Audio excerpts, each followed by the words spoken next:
Hello, नमस्कार, कैसे हैं आप सभी लोग? उम्मीद करते हैं अच्छे होंगे, प्रसन्न होंगे। सभी का स्वागत है आपके अपने चैनल पर। तो आज एक महत्वपूर्ण प्रैक्टिस सेट लेकर आए हैं सभी के लिए ये प्रैक्टिस सेट बहुत ही महत्वपूर्ण है, चाहे वो कोई सा एग्ज़ाम दे रहे हों, चाहे नेट का या फिर पीजीटी, टीजीटी का या फिर किसी सामान्य हिंदी प्रैक्टिस की तैयारी कर रहे हों, तो सभी के लिए ये महत्वपूर्ण प्रैक्टिस सेट है क्योंकि इसमें जो प्रश्नों का जो कलेक्शन है, वो एक सामान्य तौर पर रखा गया है। तो उम्मीद करते हैं प्रैक्टिस सेट सभी के लिए उपयोगी होगा। चलिए देखते हैं, पहला प्रश्न है मधुलिका अपराजिता किसका काव्य संग्रह है? बताना है कि मधुलिका अपराजिता किसका काव्य संग्रह है, कविता संग्रह है। और ऑप्शन है नरेश मेहता हैं, अंचल हैं और हैं दिनकर। तीन ही ऑप्शन हैं इसमें। तो आंसर जो हो जाएगा हमारा हो जाएगा अंचल। आंसर होगा सेकंड सही। इसके बाद देखेंगे दूसरा प्रश्न। प्रश्न है कर्ड फूल शिशु फूल के रचनाकार कौन है, किसकी रचना है?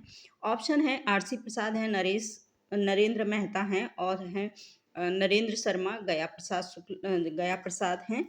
तो आंसर हो जाएगा इसका नरेंद्र शर्मा, यानी कि सी सही। नरेंद्र शर्मा के ये काव्य रचना है कर्ड फूल और शिशु फूल। इसके बाद देखेंगे दूसरा प्रश्न। प्रश्न है सरस सुमन और कुसुम कुंज वंशी ध्वनि बनश्री किसकी कविता संग्रह है, किसका कविता संग्रह है, किसका कविता संग्रह है? आंसर है ऑप्शन है गुरु भक्त का है, उदय शंकर भट्ट का है या फिर है दिनकर का। तो आंसर इसका हो जाएगा गुरु भक्त, यानी कि सेकंड वाला सही। इसके बाद देखेंगे नेक्स्ट दूसरा प्रश्न। प्रश्न है कोई दूसरा नहीं कविता किसकी है? कोई ही दूसरा नहीं किसकी कविता है? ऑप्शन है केदारनाथ सिंह है, कोमल नारायण है, सुरेंद्र शर्मा है, निर्मल वर्मा है। तो आंसर हो जाएगा इसका कुमार नारायण, सी बी सही। कुमार नारायण की ये महत्वपूर्ण रचना है कोई दूसरा नहीं। इसके बाद देखेंगे नेक्स्ट दूसरा प्रश्न। प्रश्न है प्रश्न का नंबर आप अपने अकॉर्डिंग डाल सकते हैं क्योंकि मैंने जो इसका कलेक्शन किया है उसमें नंबरिंग नहीं हुई है क्योंकि प्रिंट आउट में थोड़ी सी गड़बड़ी थी। तो इसलिए इसमें नंबरिंग नहीं हो पाई है। आप सभी अपने अकॉर्डिंग अपनी नंबरिंग कर सकते हैं। वैसे 25 प्रश्न या 30 प्रश्न लिए जाते हैं किसी एक प्रैक्टिस सेट में, तो आप उसके अकॉर्डिंग अपना नंबरिंग कर सकते हैं। इसके बाद है प्रश्न दूसरा, कहीं नहीं वह कविता किसकी है? ऑप्शन है अशोक वाजपेयी हैं, अरुण कमल हैं, मंगलेश डरवाल हैं और हैं शमशेर बहादुर। तो आंसर हो जाएगा इसका अशोक वाजपेयी, फर्स्ट सही। आंसर हो जाएगा अशोक वाजपेयी, फर्स्ट वाला आंसर सही है, अशोक वाजपेयी। इसके बाद देखेंगे नेक्स्ट दूसरा प्रश्न। दीवार में एक खिड़की रहती थी किसका उपन्यास है? दीवार में एक खिड़की रहती थी।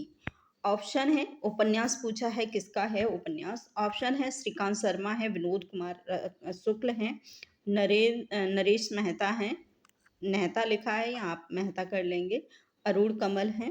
तो आंसर हो जाएगा इसका विनोद कुमार शुक्ल। विनोद कुमार शुक्ल की ये महत्वपूर्ण रचना है दीवार में एक खिड़की रहती थी। इसके बाद नेक्स्ट दूसरा प्रश्न है ढाई घर उपन्यास किसका है ये बताना है। ऑप्शन है कृष्णा सोमती का, हस्य प्रसाद सिंह का, विष्णु प्रभाकर या फिर गिरिराज किशोर का है। तो आंसर इसका हो जाएगा गिरिराज किशोर, यानी कि डी सही। ढाई घर गिरिराज किशोर का एक महत्वपूर्ण उपन्यास है। तो आप लोग समझ सकते हैं, इसे याद जरूर करिएगा। इसके बाद देखेंगे दूसरा प्रश्न। प्रश्न है नीला चांद उपन्यास किसका है? ऑप्शन है नरेश मेहता का है, केदारनाथ का है, शिव प्रसाद सिंह का है। तो आंसर इसका हो जाएगा नीला चांद। जो उपन्यास है वो है नरेश मेहता का। आंसर हो जाएगा फर्स्ट सही। इसके बाद हम देखेंगे नेक्स्ट दूसरा प्रश्न। प्रश्न है अरण्य किसका कविता है, किसकी कविता है? अरण्य अरण्य किसकी कविता है? ऑप्शन है नरेश मेहता हैं, कृष्णा सोमती है, शिव प्रसाद है और हैं विष्णु प्रभाकर। तो आंसर हो जाएगा इसका शिव प्रसाद सिंह। अरण्य शिव प्रसाद सिंह का महत्वपूर्ण रचना है ये अरण्य। हम जो देखते हैं कविता के लेखक कौन हैं? हम जो देखते हैं किसकी कविता है? ऑप्शन है मंगलेश डबराल हैं, कृष्ण सोबती हैं और हैं शिव प्रसाद सिंह, विष्णु प्रभाकर हैं। तो आंसर इसका हो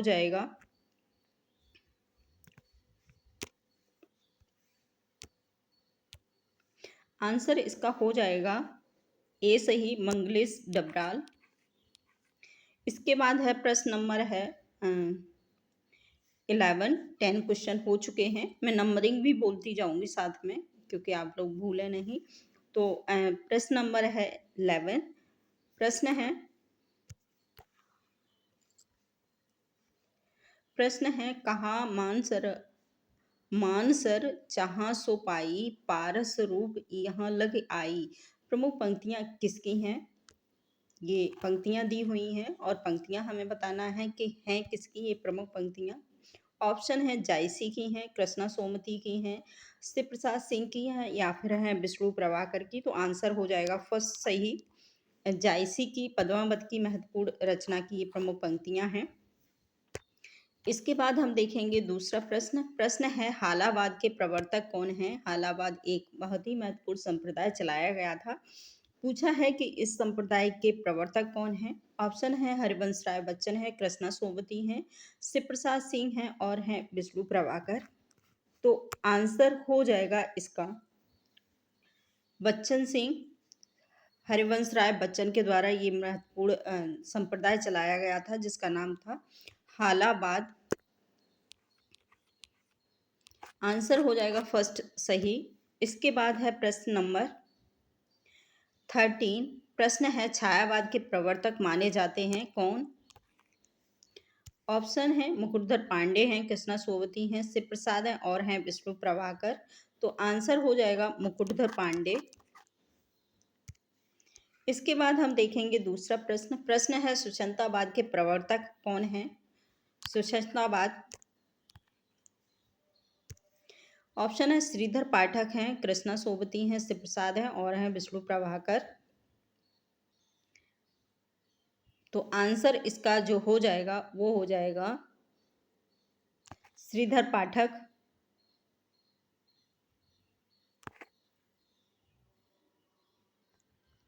आंसर इसका हो जाएगा श्रीधर पाठक। इसके बाद देखेंगे दूसरा प्रश्न है शमशेर मूड्स के कवि हैं, किसी विजन के नहीं हैं। किसने कहा है कि शमशेर मूड्स के कवि हैं, विजन के कवि नहीं हैं? महत्वपूर्ण पंक्तियां हैं, इन पंक्तियों को जरूर याद रखिएगा आप लोग। ऑप्शन है ये मलियस हैं, कृष्णा सोबती हैं और हैं शिव प्रसाद सिंह, विष्णु प्रभाकर हैं। तो आंसर हो जाएगा फर्स्ट सही मलियस के द्वारा ये प्रमुख कथन दिया गया है। इसके बाद हम देखेंगे नेक्स्ट दूसरा प्रश्न है एक लहे तप कुंजन को फल, जो तुलसी सूर गोसाई। प्रमुख पंक्तियां किसकी हैं? ऑप्शन है भिकारी दास हैं, कृष्णा सोबती हैं, शिव प्रसाद हैं और है विष्णु प्रभाकर। आंसर हो जाएगा ए सही, भिकारी दास। इसके बाद देखेंगे प्रश्न नंबर है 17। प्रश्न है विरुद्धों का सामंजस्य कर्म क्षेत्र का सौंदर्य है। कथन किसका है? महत्वपूर्ण ये कथन है कि विरुद्धों का सामंजस्य कर्म क्षेत्र का सौंदर्य है। बहुत ही महत्वपूर्ण ये पंक्तियां हैं तो आप लोग इसको याद रखेंगे। ऑप्शन है रामचंद्र शुक्ल हैं, कृष्णा सोबती हैं, शिव प्रसाद हैं और हैं। आंसर हो जाएगा इसका रामचंद्र शुक्ल फर्स्ट सही। इसके बाद हम देखेंगे दूसरा प्रश्न है साहित्य अपने अर्थ व्यापक अर्थ अपने धर्म साहित्य अपने अर्थ व्यापक अर्थ में मानव जीवन की गंभीर व्याख्या है। कथन किसका है? बहुत ही प्रसिद्ध ये कथन है कि साहित्यिक अपने अर्थ या धर्म होगा, धर्म व्यापक अर्थ में मानव जीवन की गंभीर व्याख्या है। तो किसका कथन है? ऑप्शन है इसे रामचंद्र सुमित्रा नंदन पंत का है, रामचंद्र शुक्ल का, जयशंकर प्रसाद या फिर है सिंह प्रसाद सिंह। तो आंसर इसका जो हो जाएगा वो हो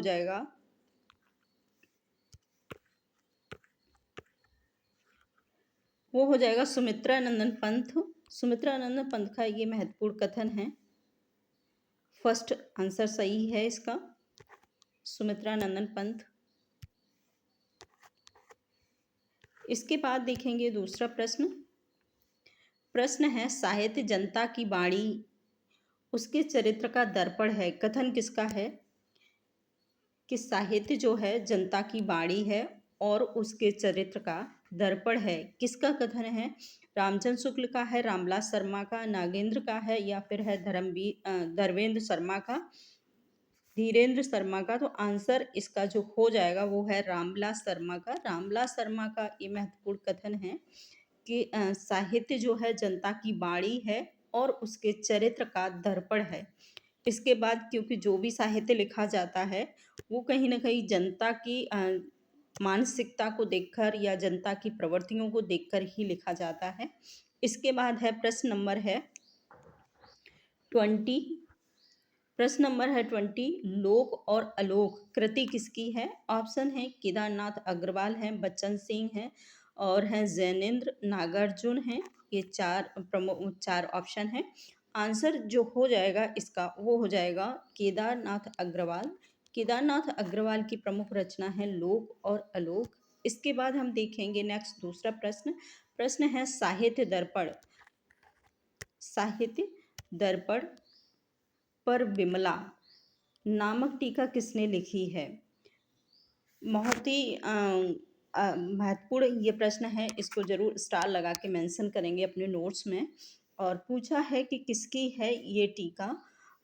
साहित्य दर्पण विश्वनाथ की प्रमुख रचना है साहित्य दर्पण और उसी साहित्य दर्पण पे टीका लिखी गई है जिसका नाम है विमला। पूछा है किसने लिखी है? ऑप्शन है विश्वेश्वर हैं और सालग्राम हैं, भरत हैं, शोभाकार हैं। चार ऑप्शन हैं तो आंसर हो जाएगा सालग्राम, बी सही।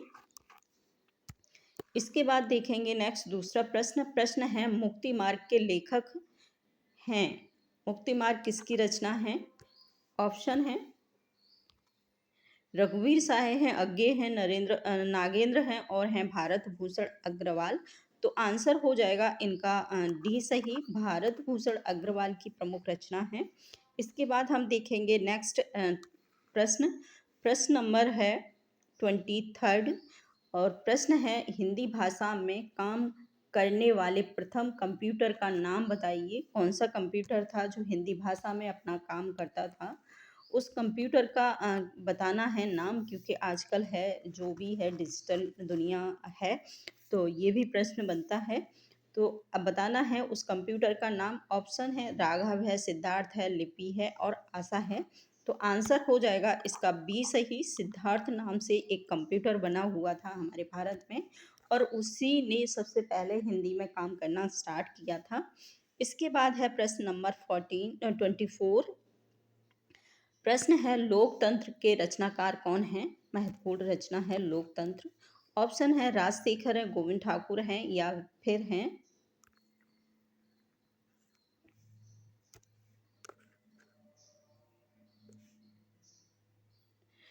फिर हैं अभिनव गुप्त या फिर हैं जयदेव। तो आंसर हो जाएगा अभिनव गुप्त हैं।